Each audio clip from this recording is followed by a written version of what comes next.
नमस्कार, आप देख रहे हैं राजप्रथा। मैं हूं आपके साथ वैष्णवी झा। मध्य प्रदेश और छत्तीसगढ़ के इस खास बुलेटिन में आपका बहुत स्वागत है। बुलेटिन की शुरुआत करने से पहले नजर डालेंगे हेडलाइंस पर। ईडब्ल्यूएस कैटेगरी में 10% आरक्षण का उमा भारती ने किया स्वागत। प्राइवेट सेक्टर में भी रिजर्वेशन की मांग। सीएम शिवराज सिंह चौहान के निर्देश के बाद भी नहीं मिल रहा किसानों को पैसा, 1 साल से कर रहे हैं इंतजार। नितिन गडकरी ने किया मध्य प्रदेश में 550 किलोमीटर की सड़क परियोजनाओं का शिलान्यास, कान्हा सर्किट की घोषणा। और छत्तीसगढ़ के सीएम भूपेश बघेल बोले, सत्ता में आते ही अग्निवीर योजना कर देंगे खत्म। कार सहित पानी में डूब रहा था ड्राइवर, 3 लोगों ने तैर कर बचाई जान, वीडियो हुआ वायरल।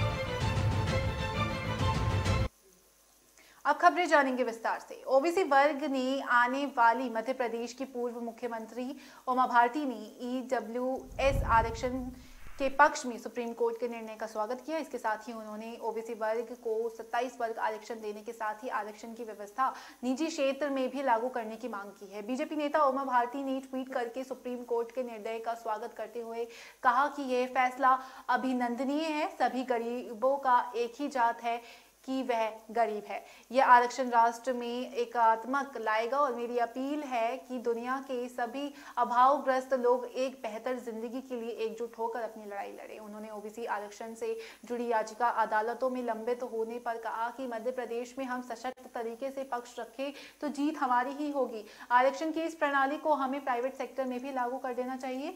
आपको यहाँ बता दें कि मध्य प्रदेश में ओबीसी आरक्षण 14% से बढ़ाकर 27% किए जाने पर सरकार के फैसले पर अलग अलग मामलों में सुप्रीम कोर्ट और एमपी हाई कोर्ट ने रोक लगा रखी है। इसी के चलते पंचायत और नगरीय निकाय चुनाव में भी कई अवरोध आए और अंत में ओबीसी को 14% आरक्षण के साथ ही चुनाव कराने पड़े। उमा भारती के करीबी बीजेपी विधायक प्रीतम लोधी तो ओबीसी राजनीति को लेकर लगातार सड़क पर उतर कर आंदोलन भी कर रहे हैं। दरअसल ईडब्ल्यूएस आरक्षण को सुप्रीम कोर्ट ने हरी झंडी दे दी है और सुनवाई के दौरान 5 में से 3 जज आरक्षण के पक्ष में थे और सुप्रीम कोर्ट ने यह फैसला आर्थिक रूप से कमजोर वर्गों के लिए लिया है और जिसमें शिक्षण संस्थान और सरकारी नौकरियों में 10% का आरक्षण भी मिलता है।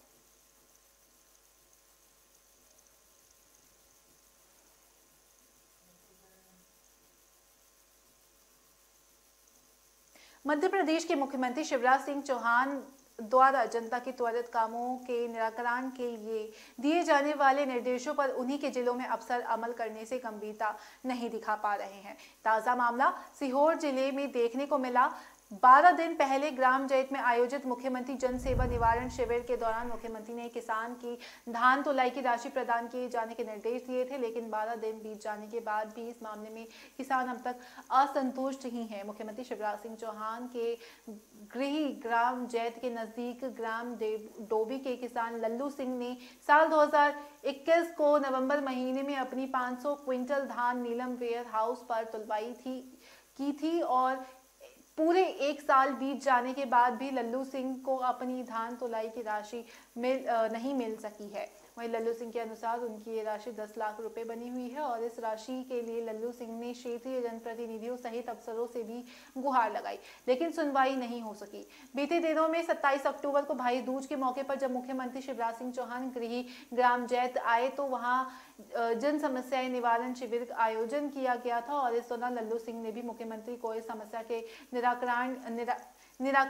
निराकरण के लिए आवेदन किया था। आवेदन को देखकर मुख्यमंत्री शिवराज सिंह चौहान ने किसान लल्लू सिंह को मंच पर बुलाया था, जिस दौरान मुख्यमंत्री ने कलेक्टर को जानकारी चाहिए और मंच पर सहकारिता और मार्केटिंग फेडरेशन के ऑफिसर प्रशांत और मुकेश श्रीवास्तव को बुलाया गया था। जब मुख्यमंत्री ने इनसे जानकारी चाही तो अधिकारियों ने बताया कि 163 किसानों का पेमेंट कर दिया गया है, वहीं यही रह गए हैं, जिस पर मुख्यमंत्री ने किसान लल्लू सिंह के पेमेंट करने के भी निर्देश दिए थे।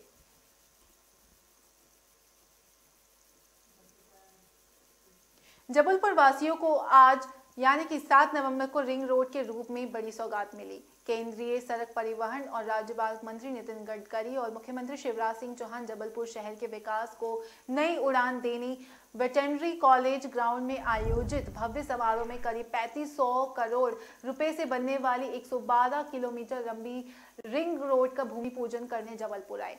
जबलपुर के सांसद राकेश सिंह के मुताबिक मध्य प्रदेश और केंद्रीय शासन के एकजुट प्रयास से ये रिंग रोड जबलपुर शहर के समीप स्थित 43 ग्रामों से होकर गुजरेगी और इसे सभी दिशाओं में जबलपुर पर एक समान रूप से विस्तार भी होगा और एवं संस्कारधीन के नाम से जाने पहचाने वाला यह शहर विकास के नए आयाम भी प्राप्त करेगा। वर्तमान में जबलपुर शहर 6 राष्ट्रीय राजमार्गों से घिरा हुआ है और सभी 6 राष्ट्रीय राजमार्ग जबलपुर शहर में आकर मिलते हैं और प्रस्तावित 112 किलोमीटर लंबाई की बाहरी रिंग रोड इन सभी राष्ट्रीय राजमार्गों को इंटर कनेक्टिविटी प्रदान करते हुए जबलपुर शहर के अंदर भारी वाहनों को दबाव को कम करेगी और इससे यातायात व्यवस्थित भी होगा और राहगीरों की यात्रा सुगम और सुरक्षित भी होगी। माना जा रहा है कि रिंग रोड के बनने से क्षेत्र में आर्थिक गतिविधियां बढ़ेगी और रोजगार के नए अवसर उत्पन्न होंगे। शहर के निकट औद्योगिकरण और व्यापारिक गतिविधियों के नए अवसर उत्पन्न होंगे। वहीं सांसद सिंह ने बताया कि रिंग रोड परियोजना के तहत मातृ तुल्य नर्मदा नदी पर 2 पुलों का निर्माण भी प्रस्तावित है और दोनों पुलों का निर्माण स्टेट ऑफ आर्ट टेक्नोलॉजी के तहत आइकॉनिक ब्रिज के रूप में किया जाएगा और बेड़ा घाट के समीप बनने वाली पुल पर होटल और रोपवे का प्रावधान भी किया गया है, जिससे यहां आने वाले पर्यटकों को अलग अलग प्रकार की अनुभूति भी हो सकेगी। सत्ता में आने पर कांग्रेस अग्निपथ योजना को बदलकर नई योजना लाएगी, युवाओं को न्याय दिया जाएगा। वहीं छत्तीसगढ़ के मुख्यमंत्री भूपेश बघेल ने रविवार को सरका घाट के बलद्वारा में ये बात कही। उन्होंने भाजपा सरकार पर कई तंज भी कसे।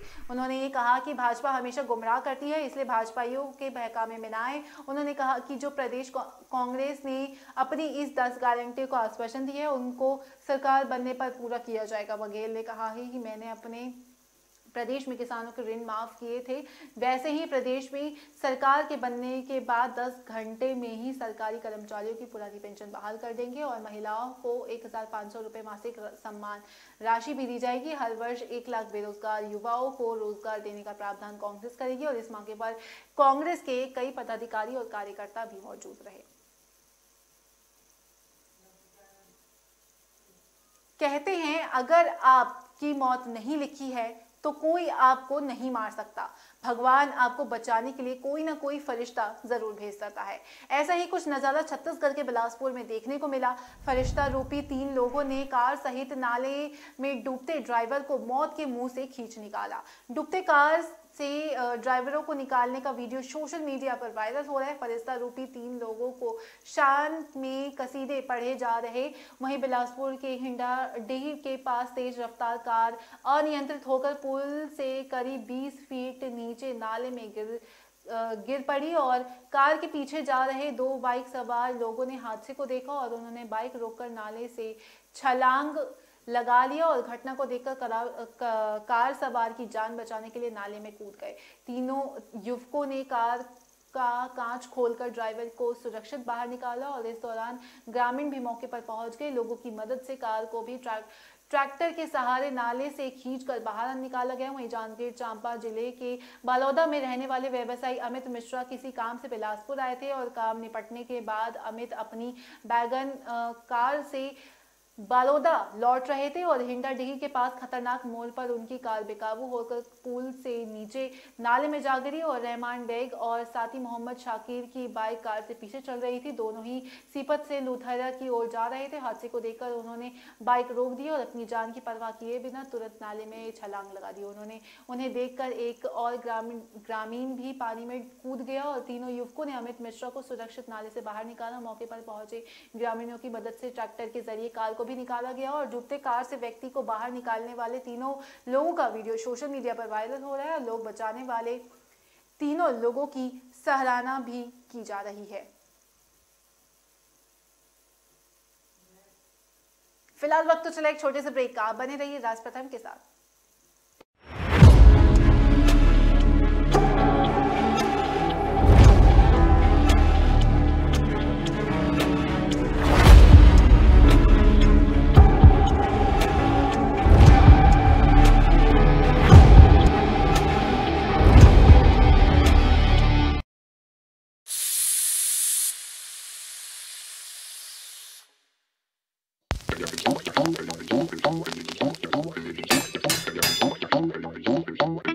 डालना पड़ेगा, उबालना पड़ेगा, पर कौन बोला?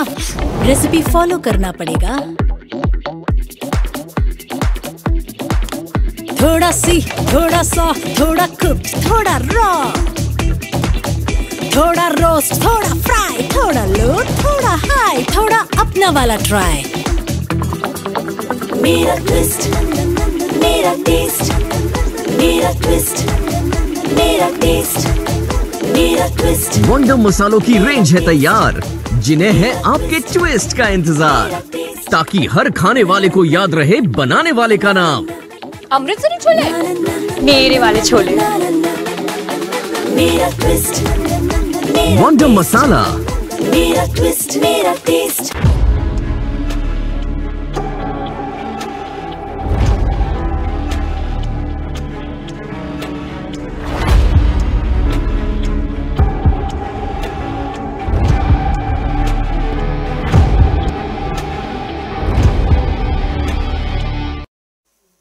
ब्रेक के बाद स्वागत है आपका। बढ़ेंगे अगली खबर की ओर। माया नगरी कहे जाने वाले मध्य प्रदेश के इंदौर शहर में एक बार फिर देर रात एक वीडियो वायरल हुआ, जिसमें कुछ लड़कियां एक लड़की के बीच राह में जमकर धुनाई करती हुई दिखाई दे रही है। दरअसल ये वायरल वीडियो इंदौर के MIG थाना क्षेत्र का है और 2 दिन पहले का बताया जा रहा है। इसमें 4 युवतियों द्वारा एक युवती की बीच सड़क पर पिटाई करते हुए देखा जा सकता है। वीडियो में नजर आ रहा है कि किस तरह से शराब नशे में धुत युवतियां आपस में एक दूसरे की पिटाई कर जान लेने पर उतारू है। हालांकि 4 युवतियों द्वारा एक युवती की पिटाई की जा रही है, तो वहीं बचाव में एक युवती भी इन्हें पीटने की कोशिश कर रही है। वहीं मौके पर मौजूद कुछ लोग यह सब माजरा देखते हुए नजर आ रहे हैं, लेकिन बीच बचाव करने की कोशिश नहीं कर रहे हैं। घटना के दौरान लोग वीडियो बनाते हुए नजर आए, जो सोशल मीडिया पर वायरल हो रहा है। पुलिस ने केस दर्ज कर लिया है और MIG थाना प्रभारी अजय वर्मा ने बताया कि इस घटना की जानकारी जब पुलिस की हुई तो जांच में पता चला कि ये वीडियो MIG थाना क्षेत्र के एक चौराहे का है। पूरे मामले की तहकीकात की गई तो पता चला कि घटना 2 दिन पहले की है और इंदौर के LIG चौराहे की है, जहां देर रात नशे में धुत युवतियां एक युवती को बेरहमी से पीट रही हैं। वीडियो वायरल होने के बाद पीड़ित युवती ने पुलिस को शिकायत दर्ज कराई और शिकायत के आधार पर मामला दर्ज कर आरोपी युवतियों की तलाश शुरू कर दी गई है। आपको बता दें कि इंदौर में पब कल्चर युवाओं से सर चढ़कर बोलने लगा है। यही वजह है कि इंदौर की सड़कों पर आए दिन देर रात युवकों और युवतियों को नशे की हालत में हुड़दंग मचाते हुए देखा जा सकता है।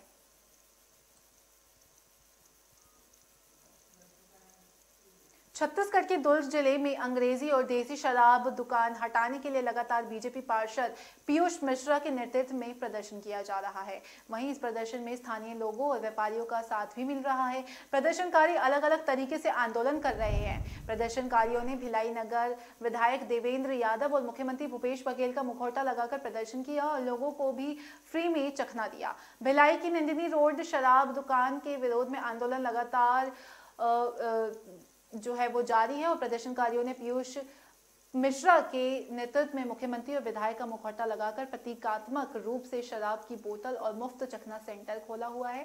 वहीं प्रदर्शनकारी द्वारा धरना स्थल पर माइक से अनाउंसमेंट कर छत्तीसगढ़ के मुख्यमंत्री और भिलाई के विधायक द्वारा उनके सहयोग से शराब पीने वालों को मुफ्त में cold drink, soda, disposal glass, चखना और पानी उपलब्ध कराया जा रहा है। शराब दुकान के विरोध में यह अनोखा प्रदर्शन उस व्यस्त मार्ग से आने जाने वाले लोगों के लिए कौतूहल का विषय बना है, जिसे लोग गाड़ियों से रोककर फोटो और वीडियो बनाते रहे हैं। और बीजेपी पार्षद पीयूष मिश्रा ने बताया कि हम लोग लगातार 49वें दिन से धरने पर बैठे हैं और नंदिनी रोड स्थित शराब दुकान का विरोध कर रहे हैं और जिस दुकान को यहां से अन्य किसी स्थान पर स्थानांतरित किया जाए। और छत्तीसगढ़ के मुख्यमंत्री और भिलाई नगर विधायक के साथ कांग्रेस के सभी नेताओं ने विधानसभा चुनाव में ये वादा किया था कि छत्तीसगढ़ के पूर्ण रूप से शराबबंदी की जाएगी, लेकिन ये दुर्भाग्य है कि आज छत्तीसगढ़ पूरे देश में शराब खपत के लिए नंबर 1 पर पहुंच गया है। पीयूष मिश्रा ने कहा कि नंदिनी रोड में स्थित शराब दुकान और विधायक के बाद से पूरे नंदिनी रोड के आसपास का माहौल और वातावरण खराब हो चुका है, जिसका विरोध लगातार यहाँ के लोग कर रहे हैं।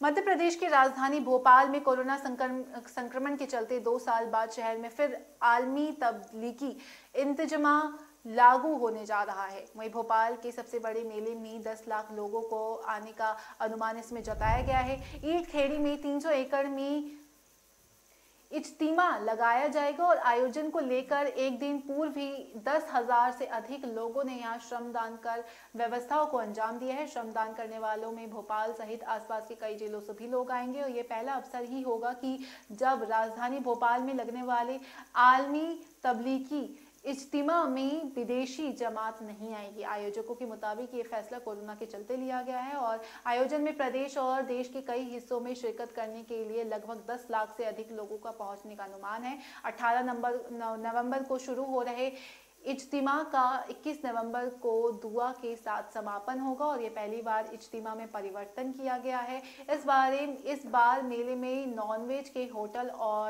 नॉनवेज होटल नहीं लगाए जाएंगे। साथ ही प्लास्टिक का उपयोग करने के लिए पानी की बड़ी बोतल भी नहीं लगेगी। बेहतर व्यवस्था और साफ सफाई की दृष्टि से ये निर्णय लिया गया। इसके लिए आयोजकों द्वारा सभी से अपील की जा चुकी है कि साफ सफाई पर विशेष ध्यान दें और आयोजकों के मुताबिक आलमी तबलीगी इज्तिमा स्थल पर 30 लाख वर्ग फीट में पंडाल लगाया जाएगा, जबकि 20,000 वॉलंटियर्स और 18 किलोमीटर पानी की लाइन, 70,000 वुजू खाने और 5,000 अस्थायी टॉयलेट की व्यवस्था की जा रही है और इज्तिमा में आने वाले लोगों के लिए पार्किंग भी बनाई जा रही है।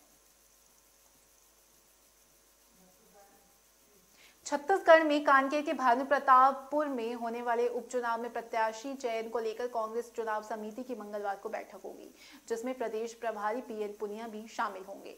बैठक में उम्मीदवार का पैनल भी बनाया जाएगा, जिसके बाद उसे हाईकमान को भेज दिया जाएगा। भानु प्रतापपुर विधानसभा सीट के लिए स्वर्गीय मनोज मंडावी की पत्नी सावित्री मंडावी, विदेश ठाकुर और हेमंत ध्रुव के दावेदार बताए जा रहे हैं और इस कांग्रेस अध्यक्ष मोहन मरकाम सोमवार को दिन भर भानु प्रतापपुर के कार्यकर्ताओं और कांकेर जिले के नेताओं से चर्चा भी इस दौरान किया। इसके लिए वे एक दिन पहले ही रविवार को राहुल गांधी की भारत जोड़ो यात्रा में शामिल होकर कोंडागांव पहुंचे थे और वहां से भानु प्रतापपुर गए। सीएम भूपेश बघेल भी हिमाचल प्रदेश की चुनाव प्रचार में आज रायपुर लौट गए हैं। वहीं बैठक में भाग लेने के लिए पुनिया भी शाम को रायपुर पहुंच गए हैं और प्रदेश चुनाव समिति की बैठक में पीएल पुनिया के अलावा मुख्यमंत्री भूपेश बघेल, प्रदेश कांग्रेस अध्यक्ष मोहन मरकाम और मंत्री टीएस सिंहदेव, शिव डहरिया, राष्ट्रीय सचिव राजेश तिवारी, कांकेर जिले के प्रभारी मंत्री और प्रदेश संगठन महामंत्री अमरजीत चावला, रवि घोष, महिला कांग्रेस अध्यक्ष और युवक कांग्रेस अध्यक्ष और NSUI अध्यक्ष भी रहेंगे। बैठक पुनिया की अध्यक्षता में होगी और इसको लेकर तैयारी कर ली गई है और कांकेर में भानु प्रताप सीट पर निर्वाचन आयोग ने शनिवार को उपचुनाव की घोषणा की है। मध्य प्रदेश के जबलपुर में ज्योतिष पीठ के शंकराचार्य स्वामी अविमुक्तेश्वरानंद ने भारत पाकिस्तान के विभाजन पर विवादित बयान दिया है। उन्होंने जबलपुर में कहा कि भारत का विभाजन निरस्त होना चाहिए। अगर विभाजन स्वीकार करना है तो मुसलमानों को पाकिस्तान चले जाना चाहिए। स्वामी मुक्तेश्वरानंद ने कहा कि 75 साल पहले मुसलमानों ने धर्म के आधार पर पाकिस्तान ले लिया था, लेकिन बहुत से मुसलमान भारत में रह गए हैं। आज हमसे टूटकर बना देश ही हमारा सबसे बड़ा दुश्मन है। यदि विभाजन असफल हुआ है तो उसे रद्द कर देना चाहिए। अगर विभाजन रद्द नहीं होता है तो मुसलमानों को पाकिस्तान चले जाना चाहिए। और शंकराचार्य स्वामी ने कहा कि विभाजन के बाद यह स्थिति हो गई है कि हमें हमारे तीर्थ स्थलों में जाने के लिए वीजा लेना पड़ता है। हमारे शक्ति स्थल पाकिस्तान और बांग्लादेश में है। वहीं विभाजन का मकसद हल नहीं हो सका है और सरकार की बात छोड़िए, भारत पाकिस्तान के लोग भी एक दूसरे के दुश्मन हैं। वहीं स्वामी अविमुक्तेश्वरानंद ने जबलपुर में रविवार को नागरिक धर्म अभिनंदन भी किया और इस दौरान नगर शोभा यात्रा में निकाली गई, जिसमें बड़ी संख्या में आम भक्तों के साथ बीजेपी, कांग्रेस सहित सभी राजनीतिक दलों के सांसद, विधायक और अन्य नेता भी इसमें शामिल रहे थे।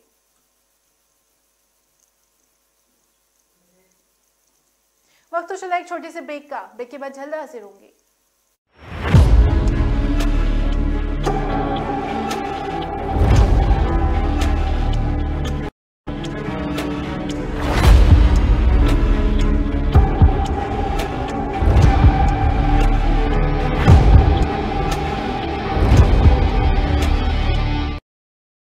वंडर मसालों की रेंज है तैयार, जिन्हें है आपके ट्विस्ट का इंतजार। अमृतसरी छोले, मेरे वाले छोले। वंडर मसाला।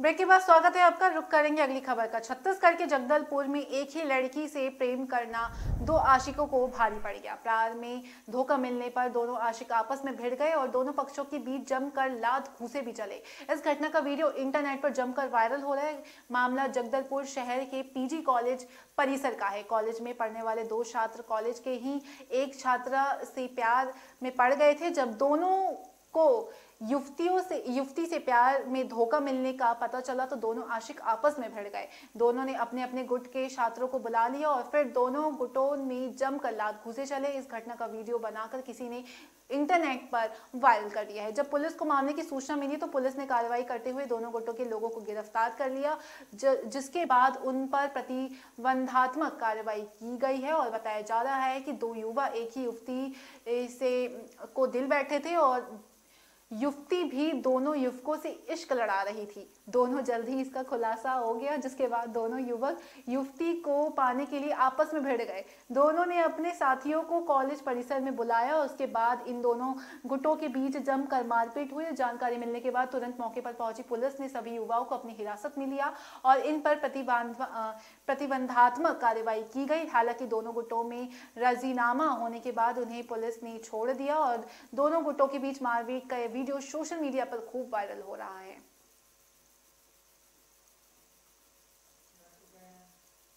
मध्य प्रदेश में विधानसभा चुनाव को 1 वर्ष का समय ही बचा हुआ है। ऐसी स्थिति में सरकार को यह घोषणा पूरी करने के लिए अधिक दिन नहीं मिलने वाला। प्रदेश के कई जिलों में सरकार की विकास योजनाएं चींटी की चाल चल रही है। ऐसे में विधानसभा चुनाव के पहले सभी घोषणाएं पूरा होना संभव नहीं दिखाई दे रहा। मुख्यमंत्री शिवराज सिंह चौहान ने मध्य के अलग अलग जिलों में कई ऐसी घोषणाएं की है जो शहर के विकास के लिए अति आवश्यक है, लेकिन घोषणाओं को अमलीजामा पहनाने में अभी और वक्त लग रहा है। कई योजना धीमी गति से चल रहा है, जिसके कारण विधानसभा चुनाव के लिए पहले उनका पूरा होना संभव नहीं दिख रहा है। इनमें मुख्य रूप से कई प्रमुख मार्ग भी शामिल हैं। जिस प्रकार उत्तर प्रदेश में शहर का मास्टर प्लान तैयार करके विकास कार्यों को मूर्त रूप दिया जा रहा है, उसी तरह शिवराज सिंह चौहान ने मध्य प्रदेश के सभी जिलों में नया मास्टर प्लान तैयार करके उसके अनुसार विकास कार्य करने का घोषणा किया था। लेकिन मध्य प्रदेश के 52 जिलों में से अधिकांश को मास्टर प्लान का इंतजार है। वहीं केंद्र सरकार की महत्वाकांक्षी योजना मुंबई दिल्ली कॉरिडोर का काम तेजी से चल रहा है, लेकिन इस कॉरिडोर से जुड़ने वाला जिलों की सड़कों का काम अभी भी धीमा है और उज्जैन से गरोठ के बीच सड़क का काम भी धीमा चल रहा है। अभी भूमि अधिग्रहण का कार्य ही चल रहा है। संभागीय मुख्यालय उज्जैन का देवास से जोड़ने वाला 4 लेन का काम भले ही तेज गति से चल रहा है, लेकिन इस मार्ग का काफी हद तक कार्य भी पूरा हो गया है। मगर उज्जैन से बदनार के बीच बनने वाले 4 लेन का कार्य शुरू भी नहीं हो पाया है। मुख्यमंत्री शिवराज सिंह चौहान ने उज्जैन में मेडिकल कॉलेज की सौगात देने की घोषणा की है। मेडिकल कॉलेज का काम शुरू होना तो दूर, अभी भूमि का चयन भी नहीं हो पाया है।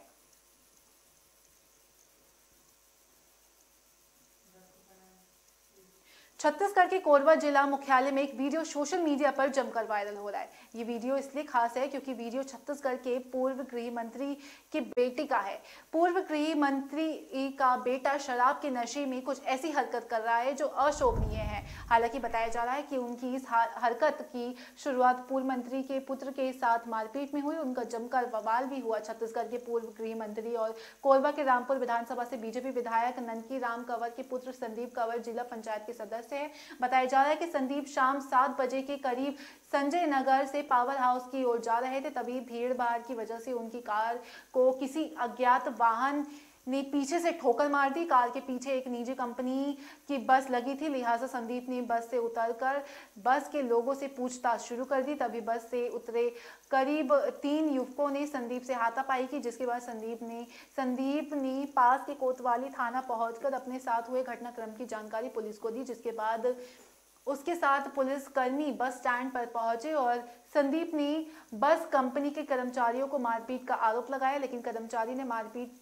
की बात से इनकार कर दिया। जिला पंचायत सदस्य संदीप कंवर इस बात को लेकर नाराज थे कि उनके साथ मारपीट हुई, उनका अपमान हुआ, लिहाजा वायरल वीडियो साफ इसमें देखा गया कि बस वहां से रवाना होने के दौरान संदीप बस से सामने लेट गए और लगातार आरोप लगाते रहे कि बस के कर्मचारियों ने उनके साथ हाथापाई की। इस दौरान यातायात महासंघ के अध्यक्ष ब्रजेश त्रिपाठी ने भी उनसे यह कहते हुए सुना कि ये लोग नहीं थे, लेकिन संदीप कंवर मानने को तैयार नहीं थे। इस दौरान कुछ और लोगों ने उन्हें बस के सामने हट जाने को कहा तो वो आक्रोशित होकर मुद्रा में गाली गलौज भी करते हुए पाए गए और बाद में संदीप ने खुद ही अपने घर पर फोन लगाया। कोरबा के CSEB चौकी प्रभारी सब इंस्पेक्टर नवल साई ने बताया कि पेट्रोलिंग वाहन से सूचना मिली थी कि शराब के नशे में प्रतीत हो रहा है सवेरे संदीप कंवर बस स्टैंड में किसी भी बस को रुकवाकर उसके सामने लेट जा रहे थे।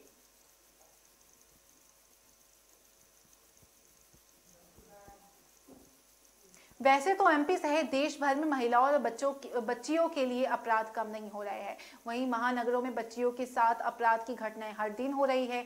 देश के सबसे स्वच्छ शहर मध्य प्रदेश के इंदौर में गंदी मानसिकता रखने वाले लोगों द्वारा जमकर गंदगी फैलाई जा रही है। इस गंदगी को साफ करने के लिए सख्त जरूरत है, क्योंकि शहर में एक बार फिर से शर्मसार करने वाली एक तस्वीर सामने आई। यहाँ 8 साल की एक मासूम बच्ची बहला फुसलाकर अपहरण किया गया, जिसके बाद उसके साथ रेप करने का प्रयास किया गया, लेकिन पास से गुजर रहे नागरिक की जागरूकता की वजह से बच्ची को सकुशल बचा लिया गया।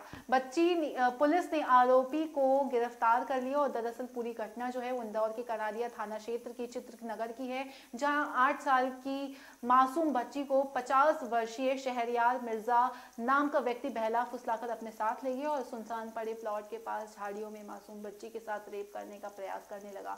बच्ची द्वारा चीखने चिल्लाने की वजह से उस समय पास से गुजर रहे कुछ लोग वहां पहुंचे और लोगों ने देखकर आरोपी मौका पाकर फरार हो गया और घटना के बाद मासूम बच्ची को तत्काल ले जाया गया।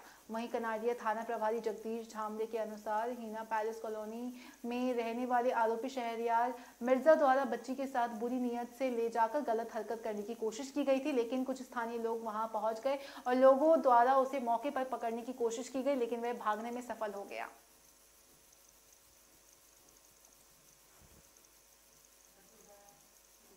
छत्तीसगढ़ की राजधानी रायपुर में कुछ लोगों ने एक दुकानदार की हत्या कर दी। दुकानदार की गलती नहीं थी कि उसने सिगरेट देने के बाद उसके रुपए की मांग की थी।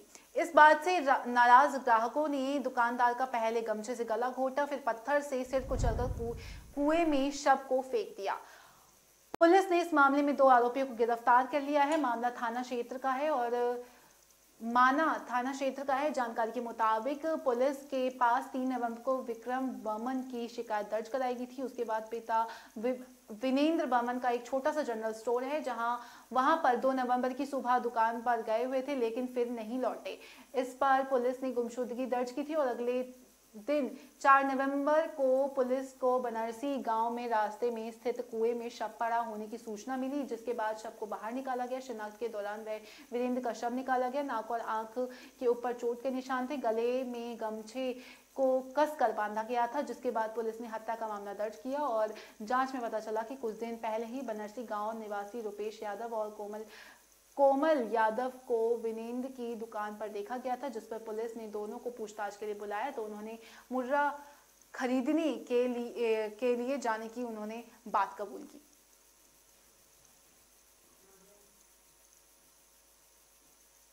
मध्य प्रदेश और छत्तीसगढ़ के इस खास बुलेटिन में इतना ही। मुझे दीजिए इजाजत। नमस्कार।